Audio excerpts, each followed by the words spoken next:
As humans, we always feel the need to investigate things to find out their origins. Sometimes we make a groundbreaking discovery and end up helping the entire world.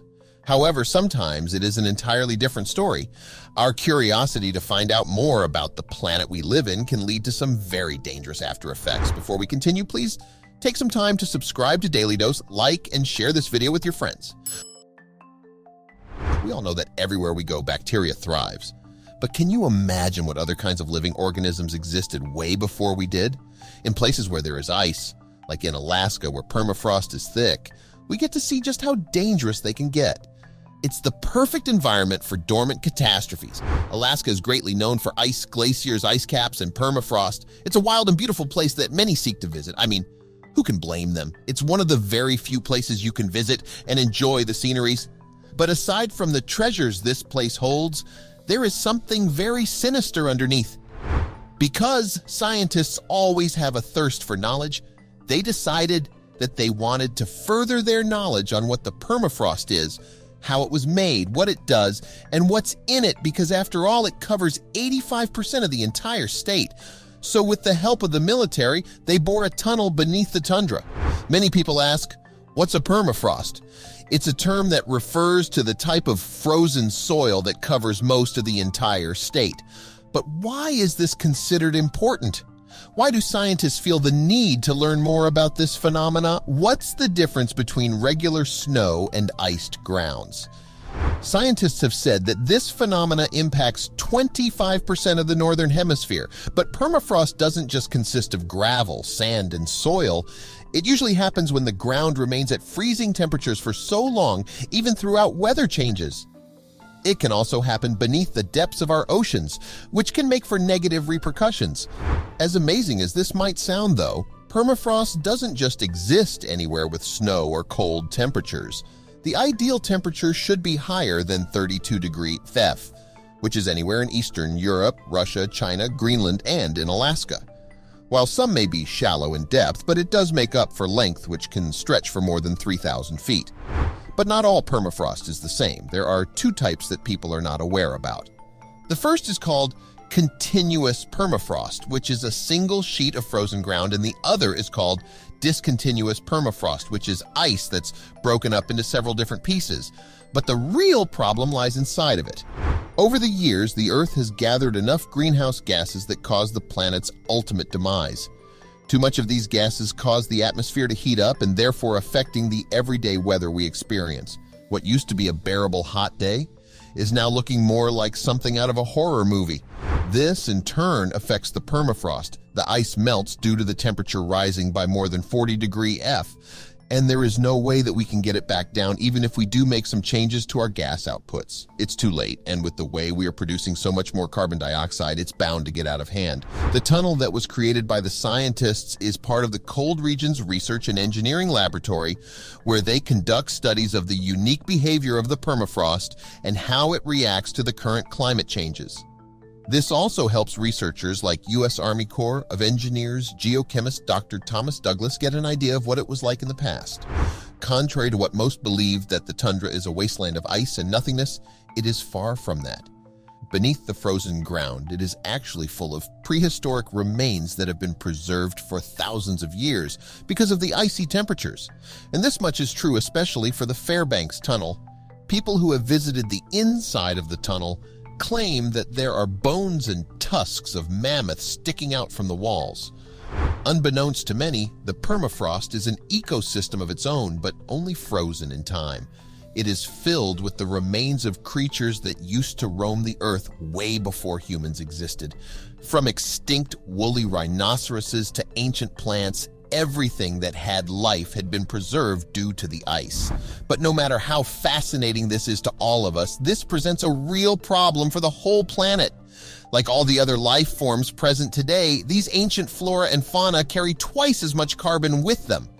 According to one scientist, the permafrost contains twice as much carbon as is currently in Earth's atmosphere. That's 600 billion metric tons. The amount of carbon contained inside the permafrost is the thing that most worries Douglas and all the other scientists dedicated to finding out the after effects of this biohazard. This now raises the question, of what will happen when it finally begins to melt, and with this, they launched an experiment to find out. During the investigation, scientists at Corel chose areas to drill. They decided that each one should be drilled at about 5 inches long and 2.4 inches across, and remove those sections to take into the laboratory. When they got to the laboratory, they slowly warmed the ice sections, and it wasn't long until they saw what they had expected to happen. The scientists involved in the project were excited to make groundbreaking discoveries. They now had frozen samples of the permafrost that they can perform experiments on. So when they started thawing the ice, they had already expected the results and were just waiting on the actual confirmation of their hypothesis. "This is material that stayed frozen for 25,000 years, said Douglas, and given the right environmental conditions, it came back to life again vigorously. Much to the surprise of many, bacteria don't actually die in freezing temperatures. Instead, they are suspended, and as temperatures rise and the ice starts to defrost, it wakes up again. The world is not what it once was, and with every day that passes and the environment goes through silent, drastic changes, we face the consequences. Because of so much greenhouse gases being accumulated in the ozone layer, it causes the whole planet to warm up, and these icy terrains are no exception. Though we can account for all-year winter, but it does not mean that the place is not susceptible to temperature changes. And in the midst of all this chaos, the bacterium Bacillus anthracis may make an appearance once again. It is typically associated with biological warfare. This substance leads to anthrax, a potentially lethal infection that once terrorized the frozen landscape of Siberia.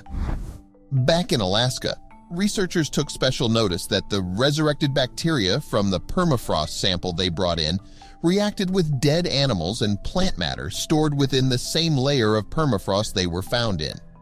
This did not bode well for them, as they knew what was going to happen next. With this reaction observed, the output for these reactions were going to affect the planet greatly, transforming carbon into methane and carbon dioxide in the process. And this is a cause and effect that is all too familiar.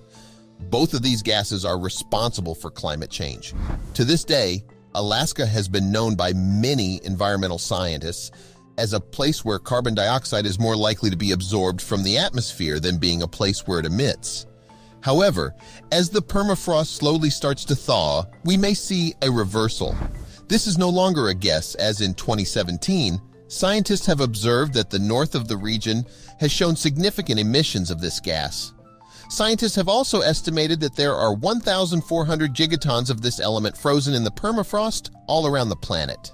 This is 4 times the level of carbon humans and all other living species have emitted into the atmosphere in the last 260 years. Ancient bacteria won't be the only problem, though. It is true that although they contribute to the majority of the emissions on carbon dioxide and methane, they are not entirely responsible for this buildup. Because of the thickness of permafrost, underground reservoirs may be kept hidden. But now that it's slowly melting, these reservoirs will then be exposed to open air, and methane from inside can be released to the atmosphere through these holes. And this will be catastrophic because reservoirs are continuously expelling these gases. This then begs the question, what happens when large amounts of these gases make their way into the atmosphere? Most people are not aware, but the reason why an abundance of carbon dioxide is bad for the environment is because this gas radiates energy downwards, which in turn warms the planet. While this process may be natural and necessary, it is an entirely different story if more carbon dioxide is released from the melting permafrost, because the global warming we know today will spiral out of control. In fact, at this rate, scientists believe that the temperature will rise to as much as 10 degrees F over the next 100 years. In 2018, NASA chemist Charles Miller told NPR, "We have evidence that Alaska has changed from being a net absorber of carbon dioxide out of the atmosphere to a net exporter of the gas back to the atmosphere. It also doesn't help that the ancient bacteria are coming to life with a vengeance. The analogy is that it's a big train about to derail," ecologist Dr. Merit Turetsky from the University of Guelph in Ontario told the Toronto Star in 2011. "Once it begins, permafrost thaw occurs slowly, but you can't stop it. And that lack of control makes anybody feel nervous. No matter how much scientists are able to study data and draw up a prediction, Deep down, they are unsure as to how much of an impact it will cause to the whole world. For instance, if thawing occurs, erosion will cause much of the remaining carbon in the ice melt to wash away into the Arctic's waters.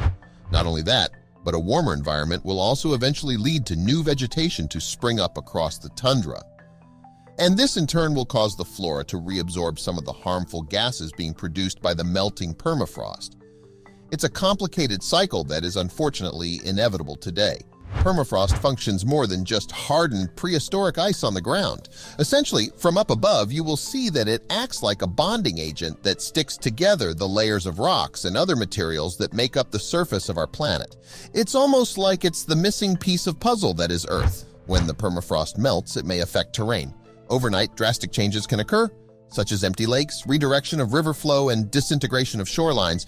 It is the worst for places where frozen water makes up more than 3/4 of the ground, and it's slowly happening today. In 2019, Turetsky told Anchorage Daily News, "It can happen super quickly, even in a matter of months." This has been a wake-up call to the climate science community. What has been happening at some of our field sites is a whole different ballgame. At the end of the day, no matter how many researchers conduct studies and try their best to put out predictions, nobody can be sure as to what the full effects of the thawing permafrost would be. Researchers like Turetsky believe that although there are measures to help curb the emissions, she worries that it might be a little too late. People worry about how the changes in climate might affect the overall environment we live in. Although different scientists have different opinions on the matter, we should still strive to make a change. It may not be easy, but one small deed can go a long way. We don't need to be famous or need to be some type of social influencer. All we need to do is to create an awareness in ourselves that whatever small changes we make can radiate on to others and will eventually lead to others following in your footsteps.